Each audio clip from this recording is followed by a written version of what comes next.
Ok, chào tất cả quý vị các bạn đã trở lại với QA Vũ quý vị các bạn ha.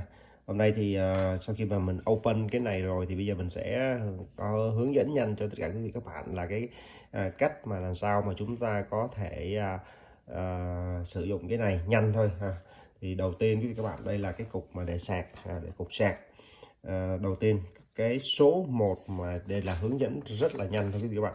Số 1 là chúng ta sẽ cắm cái này vào ổ điện cắm cái này vào ổ điện thì quý vị các bạn thấy ha, đây là cái dây này, Đức Vũ đã tháo cái này ra rồi quý vị các bạn ha. Đây là tháo ra rồi tháo cái này ra rồi, bây giờ mình cắm vô đây ok. First we use this one for charging charging có nghĩa là ok, this power. Rồi mình cắm cái này vô đây các bạn ha. Rồi nó when to put the power, this is the light is on. Mình bút bỏ cái điện vô thì cái này nó sẽ on lên các bạn ha. Rồi thì rất là nhanh, đây là cái hướng dẫn này các bạn đó. Đầu tiên là chúng ta hãy bỏ cái này cắm vô rồi cắm cái dây điện này vô. Rồi cái thứ hai, bây giờ chúng ta sẽ nhìn cái này các bạn. Hiện tại nó còn cái warranty. This one is have warranty here, so we have to remove this one. Đầu tiên là chúng ta sẽ remove cái này đi các bạn ha. Remove cái này đi. Yeah, we have to remove this out. Remove. Oh my goodness, it's so heavy. This is the first time I did it, so I didn't know how to do this, but yeah. Okay, we have to put it out. You can see this one. Mình sẽ remove cái này đi các bạn ha. Sau khi remove cái này, họ còn nói là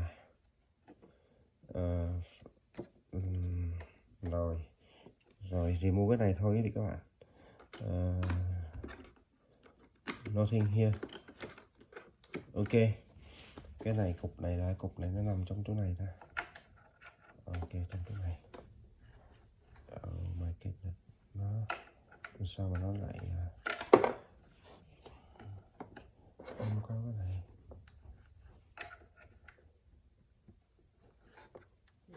Sao nó phải có hai cái chứ ta? Sao nó có một cái Rồi để chứ mình kiểm tra coi quý vị các bạn ha. Cái cục này nằm đây.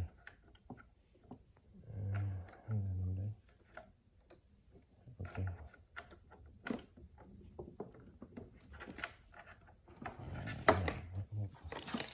Ok, rồi. Sau khi cái này xong thì mình sẽ có hai cái nút là để in out các bạn ha. Hai cái nút này là hai cái nút mà để bỏ vô cái chỗ sạc pin này các bạn. Ở đây nó có hai cái chấu, nó có hai cái chấu này các bạn. Đó, nó có hai cái chấu này.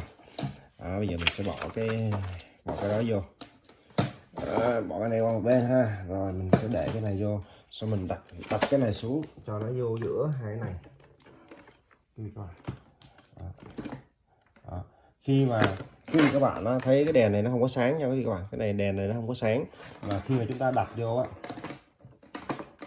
vô thì cái đèn này nó sẽ nó sáng đó. Mọi người thấy ha, cái đèn mình để quay sát cho mọi người đó. Cái đèn này nó bắt đầu nó sáng nè, cái đèn này bắt đầu nó cũng sáng luôn nè, lên này nó sáng luôn ha.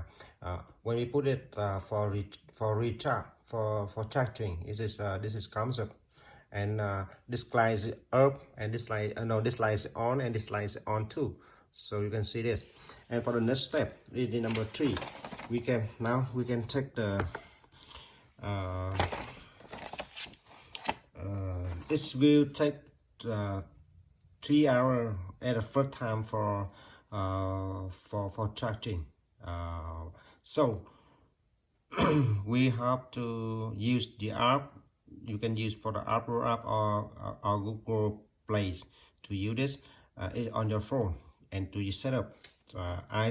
With the app is iRobot Home. Thì quý vị các bạn, sau khi mà những cái đèn này bắt đầu nó sáng quý vị các bạn ha, cái đèn này nó sáng nè. Đó, các bạn thấy ha, cái đèn nó sáng. Hồi nãy mình bỏ vô là cái đèn nó bắt đầu nó sáng nè, cái cục pin này nó đang chớp chớp nè. Thì mình sẽ sạc 3 tiếng đồng hồ. Và sau khi sạc 3 tiếng đồng hồ xong á, thì mình sẽ có cái sử dụng cái app. Thì khi cái pin nó đầy thì nó sẽ hiện lên cái chỗ này pin đầy nè, cái này nó đang màu đỏ nè các bạn. Khi mà pin đầy thì nó sẽ hiện lên. Rồi sau đó thì chúng ta sẽ cài cái app gọi là iRobot Home. iRobot Home. Đó, mọi người có thể sử dụng cái Apple Store hoặc là Google Play, chúng ta có thể install. Sau khi install xong thì chúng ta bật cái nút blink. After we have used the app, we install the app in your phone, so we can use this for cleaning. This is working. Okay, that's one very quickly for installation. Very quick for installation. So the other one here too, and that is we can use open this one and we put the battery here. Còn cái này thì chúng ta có thể dùng bằng pin quý vị các bạn. Sau khi chúng ta mở cái này ra thì chúng ta sử dụng pin để chúng ta chặn cái này, con này nó có thể không cho cái con này nó đi qua, ví dụ như là các bạn có cầu thang hoặc là có gì đó. Nhưng mà có hai lưu ý là khi quý vị các bạn có trẻ nhỏ dưới 8 tuổi ha, ở đây họ ghi có trẻ nhỏ dưới 8 tuổi thì chúng ta cũng hết sức cẩn trọng, vì họ ghi rằng this applicant can be used.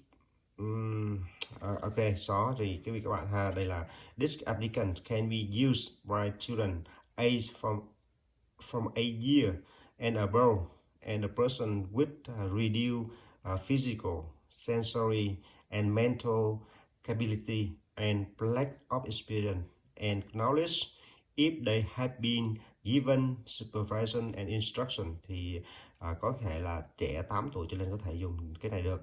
Rồi những người mà children shall be not play with the application, cleaning and user maintenance shall not be made by the children without supervision. Có nghĩa là không có người nào được, người trẻ mà nhỏ dưới 8 tuổi ha, không có hướng dẫn thì có thể không sử dụng được cái này đâu. Rồi cái thứ hai mà hôm trước Đức Vũ có nhắc với mọi người, đó là nhà cái ai mà nuôi chó nuôi gì thì các bạn lưu ý ha. Ok, quick review our quick how to installation for this, so we can see that for the pin here. Okay, very quick, and I think it's easy. Okay, so I will after recharge I will make a video how to cleaning for this. Sau khi mà Đức Vũ sẽ sạc xong trong thời gian 3 tiếng đồng hồ, sau đó thì mình sẽ làm một cái video là cái con này nó chạy sao quý vị các bạn ha. Rồi bây giờ thì xin chào tạm biệt và hẹn gặp quý vị các bạn trong những cái video tiếp theo. Thank you so much for your watching and see you in next video.